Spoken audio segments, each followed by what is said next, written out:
Hello everyone, this is Sarish from EduInput. Hope you will be fine. Today we are going to discuss computer memory. Let's start. Computer memory क्या है? ये एक storage device है जो क्या होती है, फिजिकल होती है. अब ये किस चीज के लिए यूज होती है? ये डाटा को स्टोर करने के लिए, ये प्रोग्राम्स को स्टोर करने के लिए यूज होती है. लाइक जिस तरह से इंसानी दिमाग है, इंसान की मेमोरी है, जहाँ पे वो क्या करता है, सारी की सारे अपना जो भी डेली लाइफ की ये जो भी एक्टिविटीज होती है उसको क्या करता है, वो स्टोर करता है. या अगर हम ये कहें कि लेसन वगैरह लर्न कर रहा होता है तो वो कहाँ पे स्टोर कर रहा होता है, अपनी मेमोरी में स्टोर कर रहा होता है, ताकि वो उसको जब दोबारा से जरूरत पड़ सके वो क्या करे, उसको यूज कर सके, जैसे वो अपने पेपर्स वगैरह लर्न कर रहा होता है. इसी तरह से कंप्यूटर की मेमोरी होती है जो क्या करती है, डाटा और कंप्यूटर्स को स्टोर करती है. जब भी उसकी जरूरत पड़े यूजर को, वो क्या करती है, उनको प्रोवाइड कर देती है. अब memory is an area of computer that store data and instructions, जो क्या करती है, डाटा को स्टोर करती है और इंस्ट्रक्शंस को स्टोर करती है. अब हम देखेंगे नेक्स्ट मेमोरी यूनिट्स. अब मेमोरी यूनिट्स जो है वो हम देखेंगे सबसे पहले कि सबसे छोटा जो है मेमोरी यूनिट कौन सा है, वो क्या है, बिट. अब बिट्स जो है ये किस फॉर्म में, यानी बाइनरी फॉर्म जो होती है वो किस फॉर्म में होते हैं, ये 0 और 1 को हम क्या बोलते हैं, ये हमारे पास है बाइनरी नंबर है, यानी बिट्स हैं. अगर हम देखें जो हमारा सबसे स्मॉल यूनिट जो है वो बिट है. बिट के बाद अगर हम देखें 1 जो है बाइट आता है. अब अगर हम देखें 1 बाइट जो है वो किसके इक्वल होता है, 8 बिट्स के इक्वल होता है. अब बाइट से पहले क्या होता है, निबल. अब निबल जो है वो किसके इक्वल होता है, 4 बिट्स के इक्वल होता है. यानी 4 बिट से मिलके एक निबल बनता है और 8 बिट से मिलके एक बाइट बनता है. नेक्स्ट हम देखेंगे 1 किलोग्राम जो है वो किसके इक्वल होता है, 102 बाइट्स के इक्वल होता है. और 1 मेगाबाइट में कितने किलोबाइट होते हैं, 102 किलोबाइट्स होते हैं. यानी 102 किलोबाइट से मिलके 1 मेगाबाइट बनता है, 1 MB बनता है. 1 GB वो कितने MB से मिलकर बनता है, 1024 MB से मिलकर बनता है. 1 टेराबाइट को अगर हम देखें तो वो क्या होता है, 1024 GB से मिलकर बनता है. इसी तरह से 1 पेटाबाइट जो है वो किससे मिलकर बनता है, 1024 टेराबाइट. अगर हम इसको याद करना चाहें यानी लर्न करना है, हम लोगों ने, हमें नहीं इसकी समझ आ रही कि किस तरह से लर्न करना है, तो हम किस तरह से लर्न कर सकते हैं. एक तो ये कि 1024 जो है वो सब में 1024 ही जो नंबर्स जो है वो यूज होंगे. और अगर हम देखें नेक्स्ट जो उनका यूनिट आना है, यूनिट किस तरह से आएगा, लाइक 1 किलोबाइट जो है वो किसके इक्वल होता है, 1024 बाइट्स के इक्वल होता है. यानी हम प्रीवियस वाला यूनिट लेंगे. इस तरह से 1 मेगाबाइट किसके इक्वल होता है, 102 किलोबाइट, यानी प्रीवियस वाला हमने क्या लेना है, यूनिट लेना है. इसी तरह से 1 गीगाबाइट किसके इक्वल होता है, 1024 मेगाबाइट के इक्वल होता है. तो हम क्या करेंगे, प्रीवियस वाला यूनिट लेके इसको लर्न कर सकते हैं. नेक्स्ट हम देखेंगे कि मेमोरी की टाइप्स कितनी है. मेमोरी की 2 टाइप्स होती हैं basically, primary memory and secondary memory. अब जो है प्राइमरी मेमोरी को फर्दर 2 टाइप्स में डिवाइड किया गया है. कौन सी है, ROM and RAM. ROM and RAM. उसके बाद रोम को भी फर्दर डिवाइड किया गया 3 कैटेगरीज में, ई रोम, यहाँ पे ई रोम है, ई पी रोम है, सॉरी यहाँ पे पी रोम आएगा, ई पी रोम और ई पी रोम. ये क्या है, इसकी टाइप्स है. और रैम की डिवाइस टाइप्स कौन सी हैं, S RAM and D RAM. इसी तरह से हम देखें सेकेंडरी डिवाइस जो है, सेकेंडरी मेमोरी जो है उसकी क्या डिवाइस टाइप्स है, hard disk, DVD, flash drive, और इसके अलावा भी बहुत सारी मैग्नेटिक डिस्क है, जैसे एसडीडी है. तो ये सारी की सारी क्या है, सेकेंडरी मेमोरी की टाइप्स है.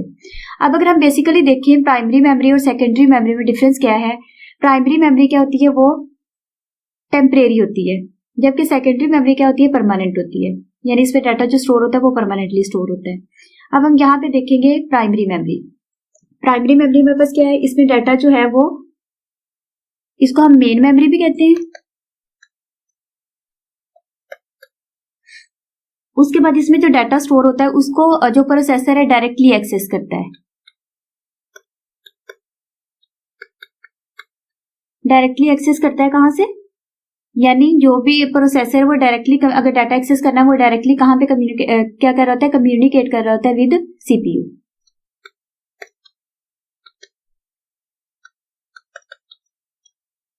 यानी वो सीपीयू के साथ डायरेक्टली कम्युनिकेट करता है डाटा को एक्सेस करने के लिए. उसके बाद जो प्राइमरी मेमोरी होती है वो क्या होती है, स्मॉल साइज में होती है. और ये क्या होती है, कॉस्ट इनकी क्या होती है, as compared to secondary memory, इनकी कॉस्ट क्या होती है, कम होती है. अब हम देखेंगे प्राइमरी मेमोरी की टाइप्स कौन सी है, रैम एंड रोम। अब रैम क्या है, रैम के अगर हम फुल फॉर्म देखें, RAM stands for random access memory, और रोम क्या है हमारे पास, रीड ओनली मेमोरी। यानी जो रैम है हमारे पास वो क्या होती है, रैंडम एक्सेस मेमोरी है, इसमें हम डाटा को रीड भी कर सकते हैं, राइट भी कर सकते हैं, मतलब जबकि यहाँ पे डाटा को जस्ट क्या किया जाता है, रीड किया जाता है, राइट नहीं किया जा सकता डाटा को। अब हम देखेंगे रैम, रैम की जैसे फर्दर टाइप्स थी तो हम क्या कहते हैं उसकी टाइप्स को डिस्कस करते हैं। रैम क्या है, अब हम सबसे पहले देखेंगे ये क्या है, हमारे पास टेम्परेरी मेमोरी है।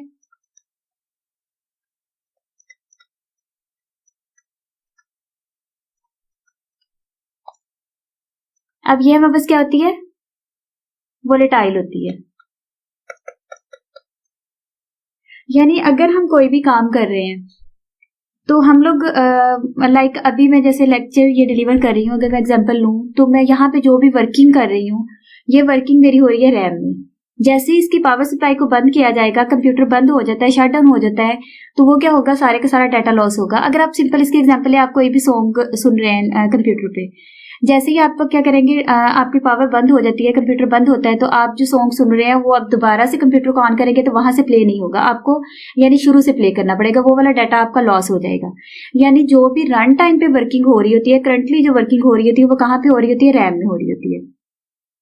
यहाँ पे क्या होती है, पावर मैटर करती है, यानी अगर पावर सप्लाई बंद कर दी जाए तो डाटा हमारा लॉस हो जाता है। अब हम देखेंगे रैम की जो है हमारे पास कितनी टाइप्स है, 2 टाइप्स है रैम, यानी D RAM and S RAM. D RAM stand for dynamic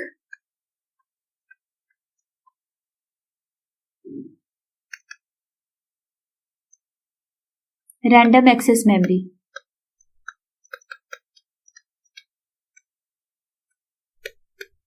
and S RAM stands for static random access memory.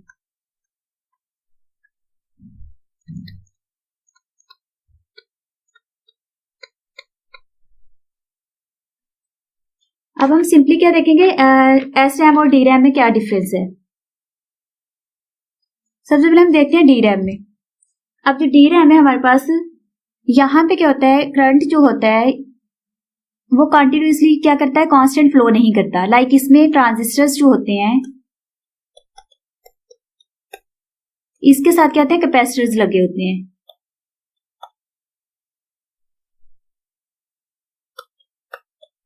जो क्या करते हैं, जो करंट फ्लो कर रहा होता है उसको क्या कर रहे होते हैं, यानी जो मेमोरी है उसको रिफ्रेश करते हैं अगेन अगेन, जिसकी वजह से जो पुराने वाला डाटा है वो क्या, यानी ओल्ड डाटा डिलीट हो जाता है और वो क्या करता है, न्यू डाटा को उस पर स्टोर कर देता है। तो यहाँ पे अगर हम कहें कि डाटा जो है वो अगेन एंड अगेन क्या किया जाता है, रिफ्रेश किया जाता है यहाँ पे। तो ये एक तो बेनिफिट ये है कि मतलब यहाँ पे डाटा को रिफ्रेश बार बार किया जाता है, जिस वजह से इसकी जो स्टोरेज है वो सही रहता है।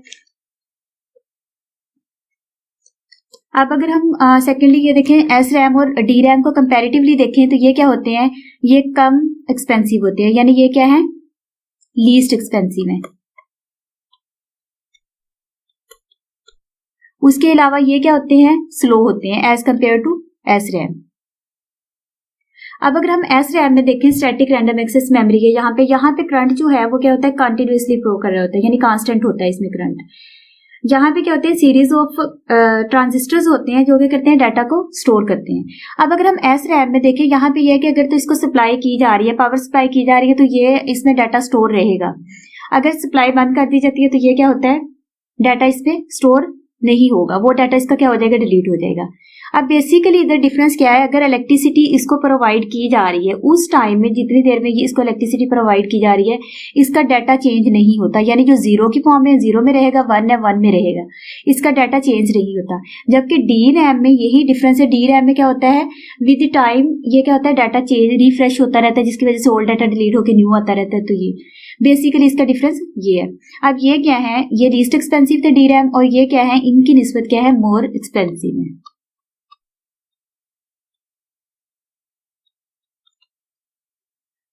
अब ये क्या है, फास्ट है। क्योंकि कांस्टेंट इसको जो है पावर सप्लाई मिल रही होती है, जिसकी वजह से ये क्या है, फास्टली वर्क कर रहे होते हैं। तो ये क्या है, fast.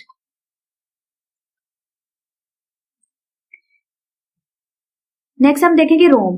Rome stand for read only memory. ये क्या है, रीड, यहाँ पे डाटा को जस्ट क्या किया जाता है, रीड किया जाता है। अगर हम डिफरेंस देखें, सॉरी इसकी टाइप्स देखें, इसकी टाइप्स हैं हमारे पास P ROM, EP ROM and EEP ROM. अब जो पी रोम फुल फॉर्म क्या है, प्रोग्रामेबल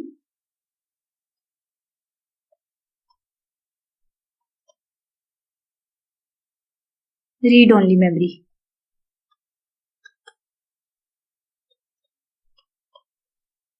अब EP ROM erasable read, sorry erasable programmable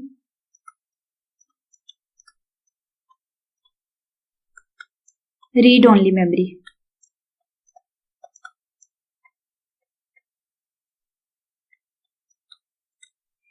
और EEP ROM electronically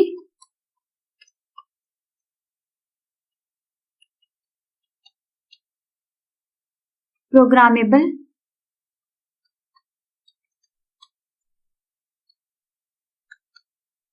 read only memory, यानी रोम। अब अगर हम देखें, हमारे पास जो है प्रोग्रामेबल रीड ओनली मेमोरी है, ये क्या है, इनिशियली जो है ये क्या होती है, ब्लैंक होती है। और उसके बाद क्या होता है, इनिशियली ब्लैंक है तो यूजर क्या करता है, इसमें जो भी डाटा राइट कर रहा है, जो भी डाटा को राइट करेगा वो क्या होगा, उसको बाद में डिलीट नहीं कर सकता, उसको मैन्युफैक्चर नहीं कर सकता। यानी मैन्युफैक्चरिंग के टाइम पे वो जो डाटा राइट कर रहा है, या मैन्युफैक्चरर जो डाटा राइट कर रहा है, वो क्या होता है, उसको चेंज नहीं किया जा सकता और क्या होता है, डिलीट नहीं किया जा सकता।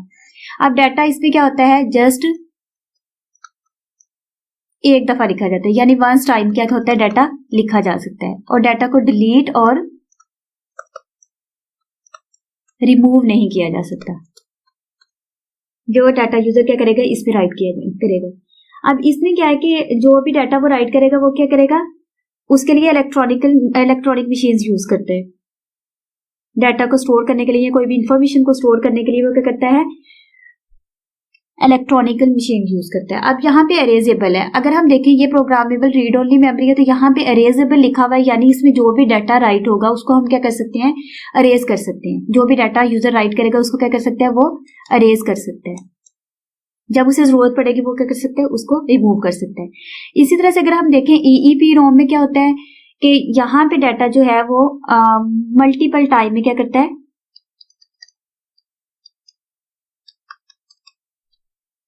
रीराइट कर सकता है, यानी चेंज कर सकता है और उसको क्या कर सकता है, मल्टीपल टाइम में डाटा को रिमूव वगैरह कर सकता है या दोबारा से राइट कर सकते हैं। मतलब जो भी उसे चेंजिंग करनी है वो क्या कर सकता है, इसमें कर सकता है।